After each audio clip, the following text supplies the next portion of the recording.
All right, well, welcome to the DFL Before DNF podcast. I'm particularly excited about today with Brian Ames for a number of reasons. One is his connection to skateboarding. Lately, myself having grown up skateboarding, the more I talk about skateboarding within ultra trail running, the more I'm seeing that there's like this deep connection, like this legitimately deep connection between people who used to skateboard when they were younger and maybe don't skateboard anymore, but there's a certain mentality that came with that. I've even seen that with some friends in like BMX biking as well, that these mentalities within those sports, at the time, when X Games first came out, like there's this mentality, right? Like that brings us into ultra running.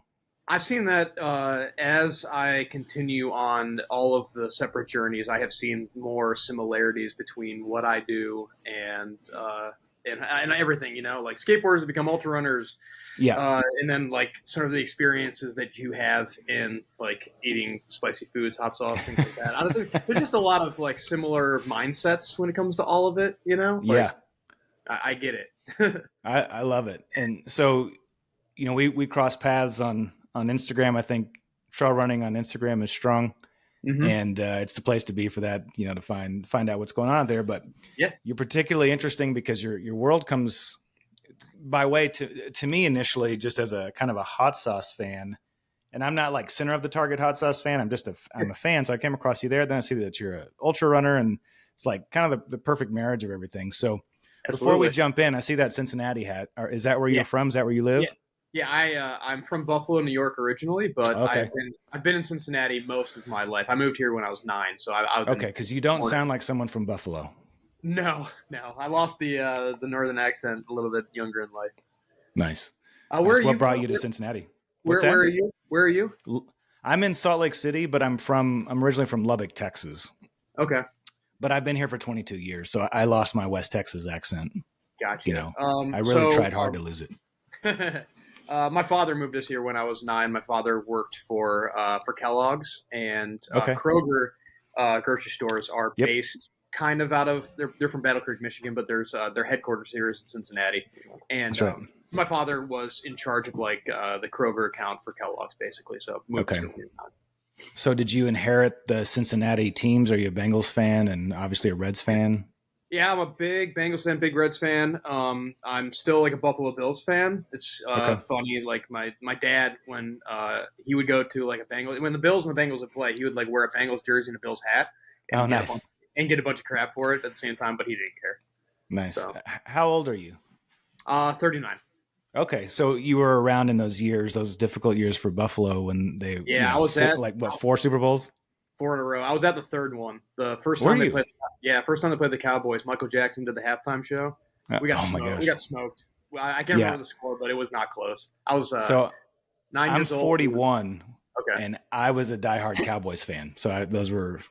There you go. The last time we had any good years. Good years for you. Yeah, that's it though. But nothing since. Gotcha. Yeah, and then, but I do remember the Reds. I had a Reds hat in 1990 after they won the World Series because I was such a fan of Barry Larkin. Yeah, so I moved to Cincinnati right after the Reds were good, and so I've only got suffering in my life. I've never been in a city where we actually won a championship. I've been there for the bad, and I've missed all of the good and moved here right when it was going to be terrible. That's perfect. So in Cincinnati, though, as a kid, were you skateboarding? I started skateboarding in, let me think, 1999 is when I started. Okay. So I was, how old would I have been? 15 years old there. Okay, were you a Tony Hawk Pro Skater 2 guy? I was when it came out. I started skating before those came out, so like that was like high school and things like that. But that was like that just like added fuel to the fire kind of situation. So I was probably skateboarding for like 3 years when those games came out, and then it just like ignited skateboarding, Yeah. So I gained so many friends in high school because of that. Because I feel like a lot of my friends started skating because of that. So it helped a lot. That's awesome. Were you into like pro skating? Did you have pro skaters at the time when you first started that you looked up to, or were you watching like VHS, skate tapes and stuff back then? Oh, absolutely. We had a pile of tapes. Some of them were dubbed over. Some of them we were kids. Like, we'd take 2 VCRs, dub them over. We'd be sharing them back and forth. These, VHS tapes with 3 videos on it. We'd always meet at somebody's house in high school and like watch a video or two and then go skate and kind of get hyped up, you know? Like my first video was toy machines jump off a building. Okay. So that was my first video. I think that came out in 99 or 2000. Okay. I would have definitely seen it. Who was skating for Toy Machine back then? That would have been like Kerry Getz, Bam Margera, like way before the Jackass stuff. Way before that. Mike Maldonado, Chris Sen, Alyssa Steamer. Steamer. She's still going. Yeah, she just had like the cover of Thrasher last month. She's still clicking crazy. along. It's been around forever. Team. I love that video so much, though. Yeah. It's such a good one. Yeah, man. We would watch and then go skate. In Lubbock, there wasn't many places to go skate. Well, there was one skate park that lasted for a little bit, but man, it was like, and not to get into ultra running too quick here, but it's like the all day grind, like those all day sessions where you just go out and work hard. For sure. The payoff is I think in skateboarding, there's more payoffs in the moment than maybe with ultra running, but God, those were some of my, I'll forever remember those late 90s skate, that whole skate scene was so much fun. I remember that we used to, like, the amount of skating we could do when I was in high school. We had a change cup in my car, and I was the only guy that had a driver's license. And so we could skate for as much as we could buy gas with the change cup that was in the middle of my car. So we all just kind of donated to it, and that was our session, because we'd be going from spot to spot. And so if we had enough change to buy gas to get there, then that's how we did it. And then when we ran out of money, then time to go home. Yeah. One of my other favorite connections from that time, like one of the most watched movies of junior high for me was Mallrats. Yeah. And I couldn't believe when Mallrats, what I love there, I didn't know that Jason Lee was a professional skateboarder before that. Yeah. So then we went and dug up some of those old VHS. I can't remember who, I don't know, maybe you do. I don't remember who he skated for, but there was like a great video of him, like who was it? Blind. And then he was in like some like super long car driving, and I was blown away by how good he was. Yeah. So tell me about what you do in the world of skateboarding before we move on to other things. You have some skate companies.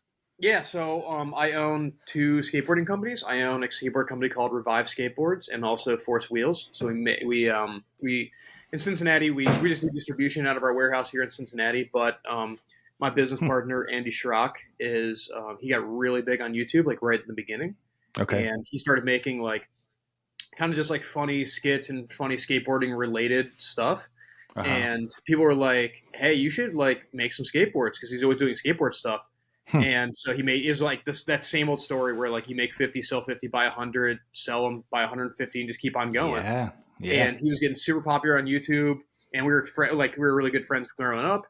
And eventually he got to the point, was like, hey, dude, you want to like help me try to run this and like make it a legitimate company? And I was like, that's awesome. And that was 11 years ago. Oh, wow. And so it was called Revenge Skateboards at the time, and we rebranded when we had to trademark. So we rebranded from Revenge to Revive about a little over a decade ago now, almost 11 years now. And the rest is kind of history. So we've been doing that for 11 years. I love it. What's sort of like the value proposition of Revive? What's your angle? What's your place in skateboarding? We just like to show the fun side of skateboarding. We like to make it really, really relatable. So like most of our riders are incredibly talented. So some of our riders are some of the best skateboarders in the world. Nice. But everybody like is just a very relatable personality, fun. We just have, it's like, we try to maintain the same, like, so when we were kids, we had this group and we called ourselves the Beachmont Mob, and the Beachmont, like, it was this main drag in Cincinnati that we would skate all the time. And we were just a crew of friends hanging out and just having a great time. And we kind of try to like maintain that level of like family within the company since we've been doing it. So a lot of our riders have been with the company since the very beginning, or are just kind of like down for our values. And that's awesome. We have a very, very, very low turnover rate in our team. And so that's incredible. Everybody's considered family, and most have been there since the very beginning. Nice. Man, well, I love even just, and I'll put it in the show notes, just your deck designs are awesome. I appreciate that. I want to do a collaboration with you at some point, because I think. Yeah, we should. We've talked about that briefly, but we should absolutely make that happen. So, I'd be all about it. I'd love to have a skate team that's Borderlands, and none of us actually skate. We just used to skate. That'd be so sick. That's the criteria. You have to have skated before. There you go. I love it. Okay, so I clearly love the skateboarding piece, and then you also have this other arm of hot sauce, this hot sauce world.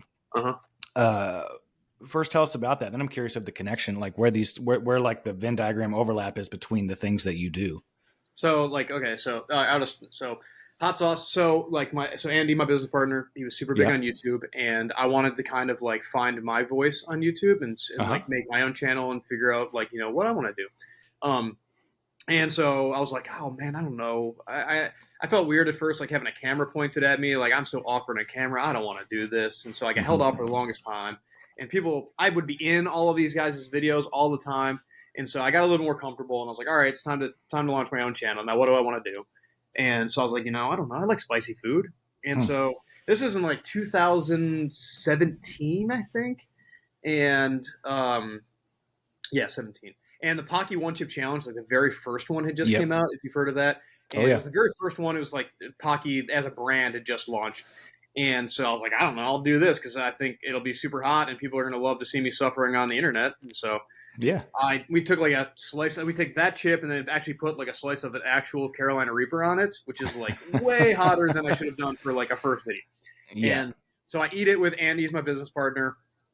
And eat with him, you know, we're suffering and dying and blah, blah, blah. And the video turned out great and people loved it. And so I was like, all right, I don't know. If people like the first one, maybe I'll make a second one. And so I just basically kept on like making videos around spicy food. And then I got into hot sauce. And then I met so many people in the hot sauce industry, and people started to, I guess I started to like accidentally like reviewing hot sauces.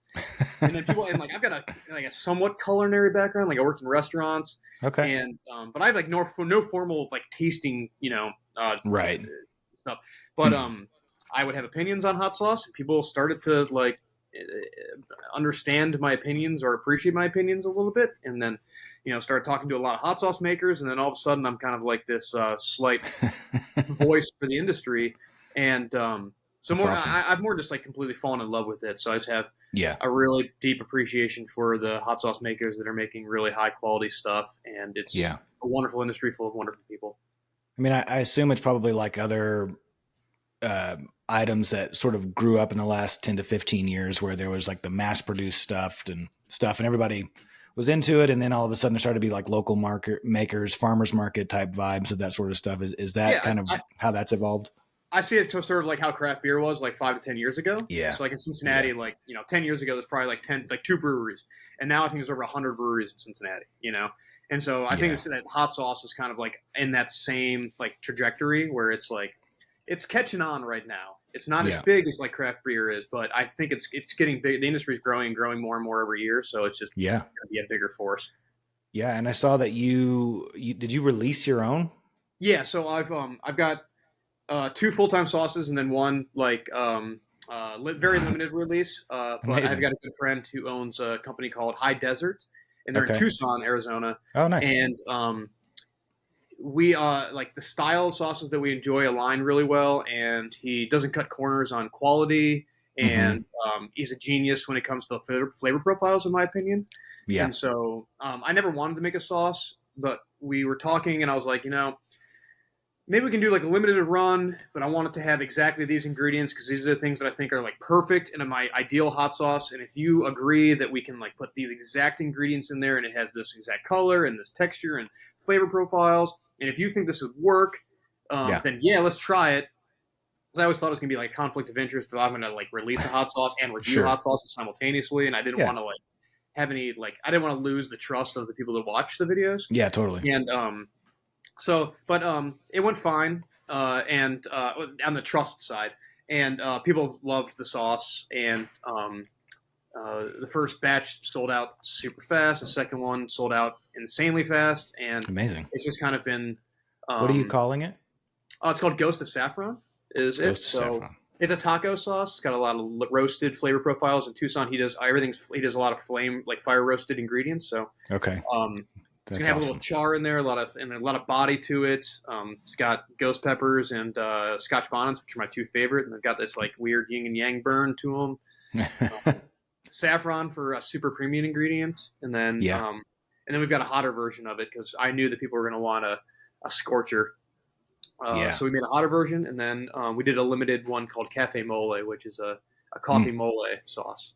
Dang. And very, very niche kind of sauce, but that's the sauce I always wanted to make.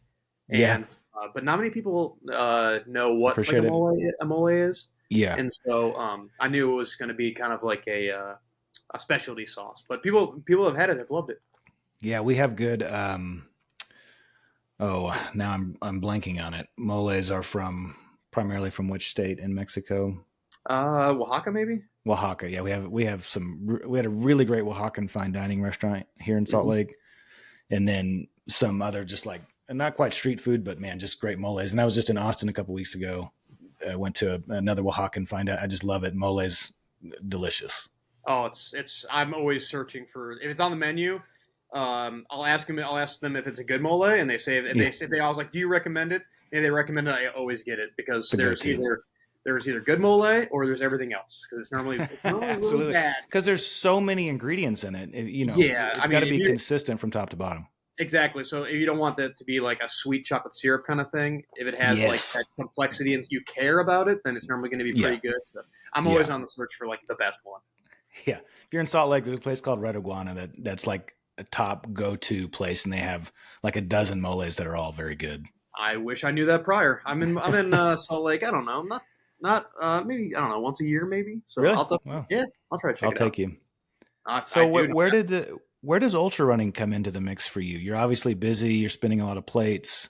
Tell me a little bit about that. How it came into your life and where it fits. Running that's a huge passion of mine. It's my outlet. It's my escape from everything. I signed up for my first ultra before I ran my first marathon.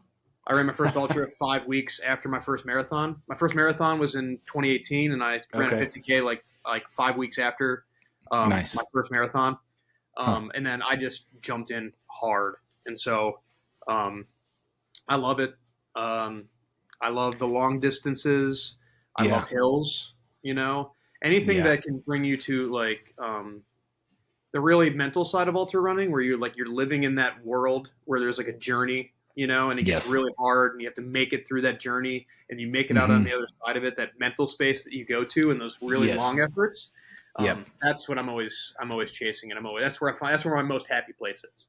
Yes. I hear some people like to talk about ultra running as like the top of Maslow's hierarchy, like ultimate and sort of like self-actualization. But I think it's that combined with, it's the only time we get to exist at the bottom of the hierarchy as well, where it's just like food, water, it brings you into the present like nothing else. And you're just in the middle of like and it's not always suffering, but suffering has a way of really making you present. I mean, they call it life in a day for a reason. Absolutely. So, You go through the whole thing. You're born, you die, you come back. You're all over the place, man. You know? Yeah, man. There's nothing like its power to do just about whatever you need it to do. If I don't know, I feel like I'm talking about psychedelics now. Like if you know what you need it to do, you can enter into that space. I get it. I mean, like I totally there's a like endorphin rush that comes in a release. Like, if you're eating like a really spicy pepper, like something really, really, really hot, that is like a very concentrated version of what I would say. Like if you are in a race or an effort and you feel like you're going to quit or DNF and then you finish, like that's the long drawn out version of that. Like eating a spicy pepper is the Cliff Notes version of that. Yeah, it just happens a lot faster. It's a lot of pain and then a lot of feeling really good, Yeah. So it's like they're very, very similar, just completely different time frames.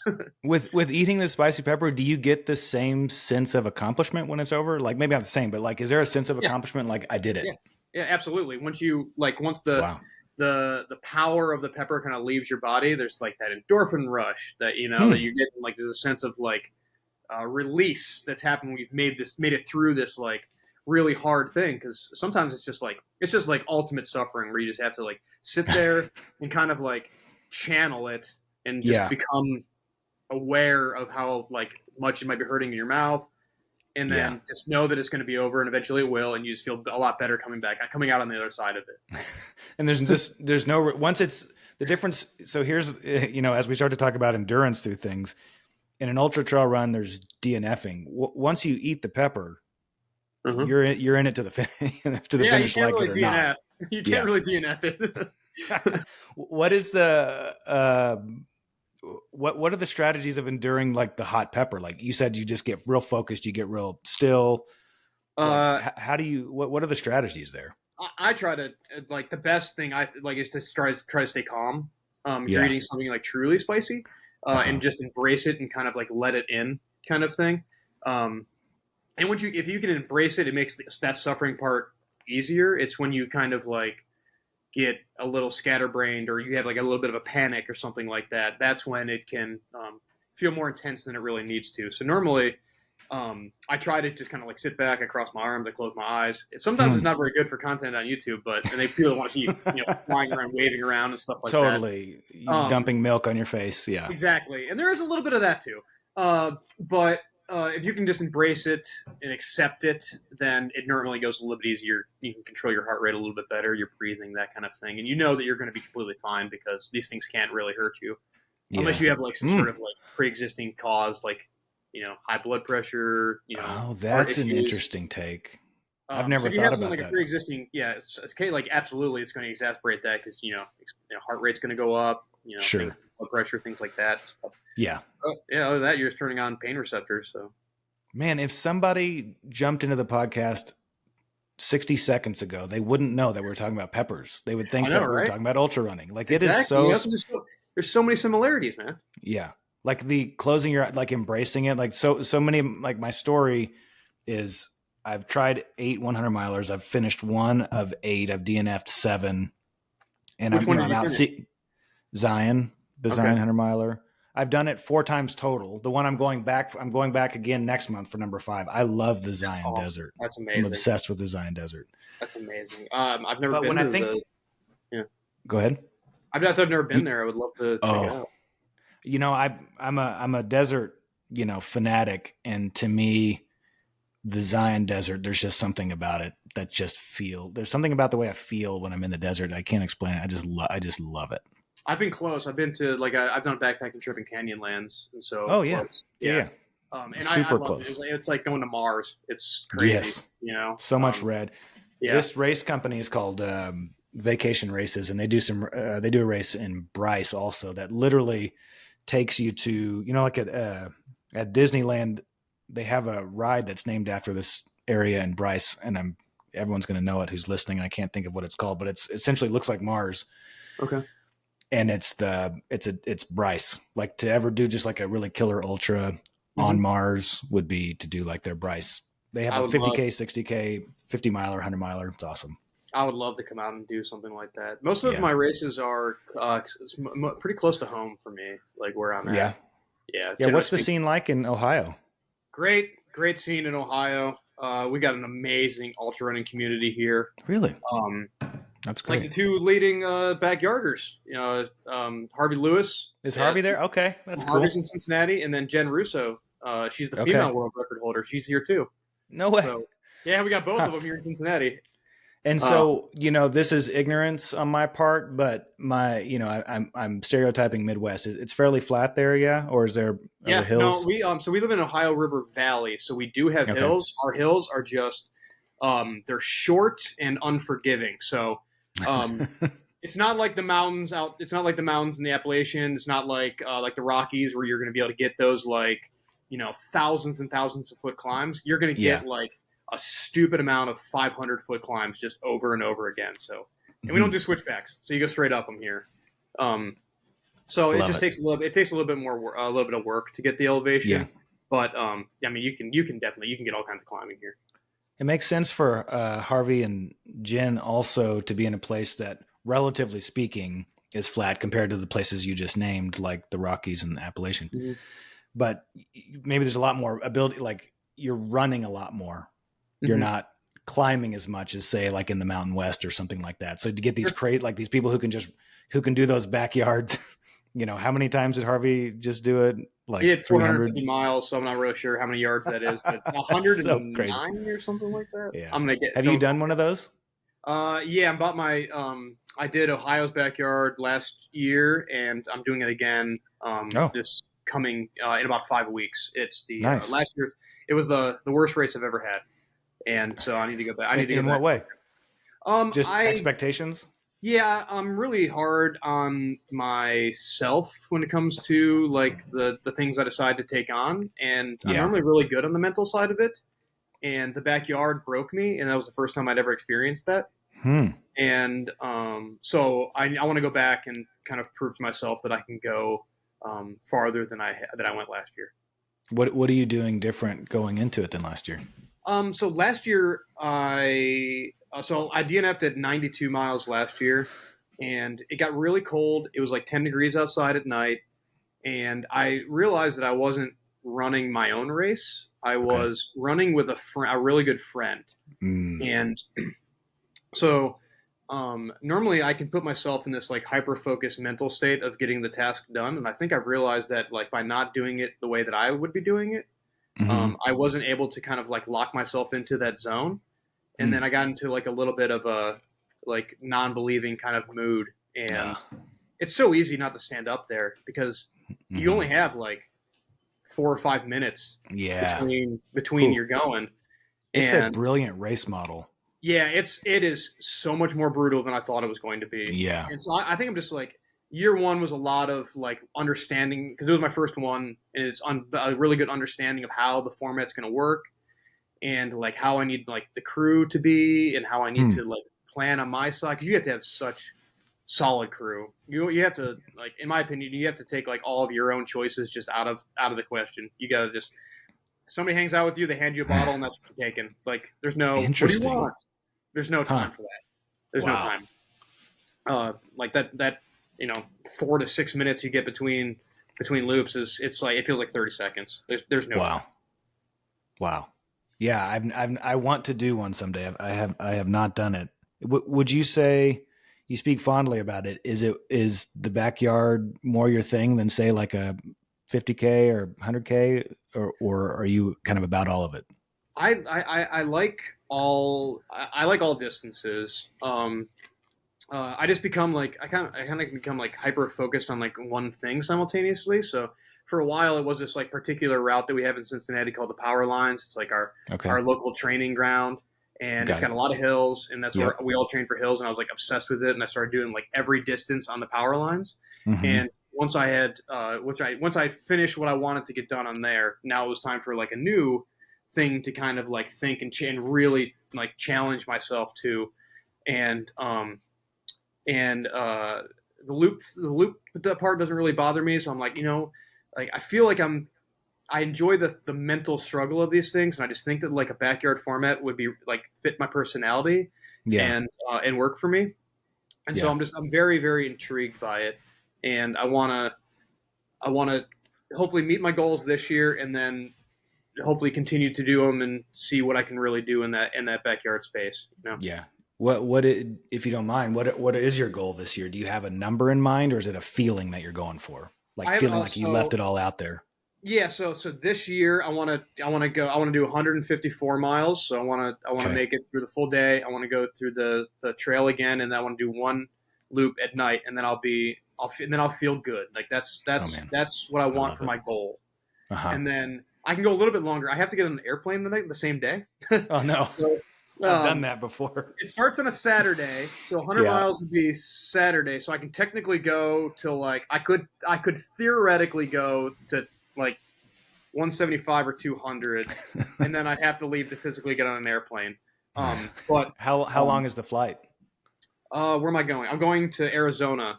So I have to go. Where I got to go Houston, and then Houston to Arizona. But I'm bringing my son who's 5, and so it'll be a whole journey. So, somewhere that's in the perfect snapshot of what Borderlands is all about. It's like, I'm going to push the boundaries, and then I got to go be a dad on an airplane. So I'm hoping that I'm going to use the flight as a to keep going kind of thing, where I can go, I'm going to be pretty wrecked next week, and I'm going to be like on this like vacation. So maybe I can actually take a vacation and not run for a couple days. Yeah. And so I can use that, be like, you're not going to be running in Arizona, so just suck it up and get it done, man.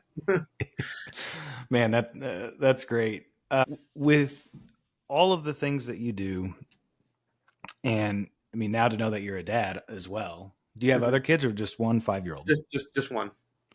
I mean, I can't overemphasize like, and it's because I resonate like the entrepreneurial mind that it takes to, you just keep what you do with hot sauce going, and then to do it with skateboards, and then to have this ridiculous ambition that is so justifiable and reasonable, though ridiculous when externally to those around you of ultra running.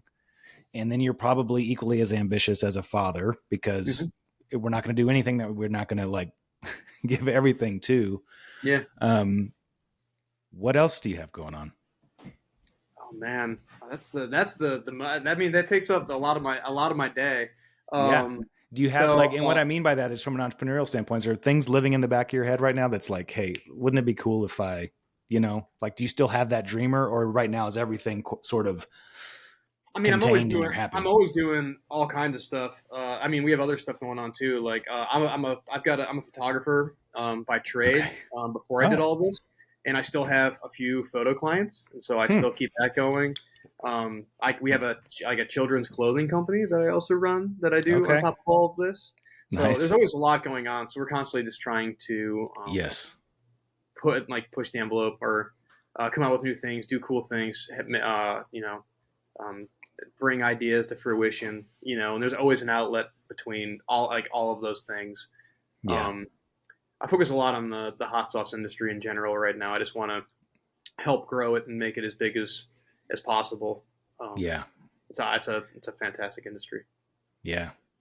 I mean, well, I think a lot of people are going to resonate with that, with your ambition, though it plays itself out in different ways. There's nobody in ultra trail running that isn't ambitious. They're never just ambitious with their trail running, of course. Sometimes it's like a symptom of this underlying ambition, this underlying fire to, whether it be to do great things or to do big things. It's just to do things that are bigger than ourselves and to find reward. We've got a taste of it before, and now it's like we just can't stop, going back. And I have a hard time further. Just kind of like sitting still. So I have to like do stuff, and ultra running or running in general. I love all distances. I don't really care if it's short or long. I prefer the long because that's where I get into the great mindset. But I like all distances. And I don't know. I just don't know. I love it. That's great.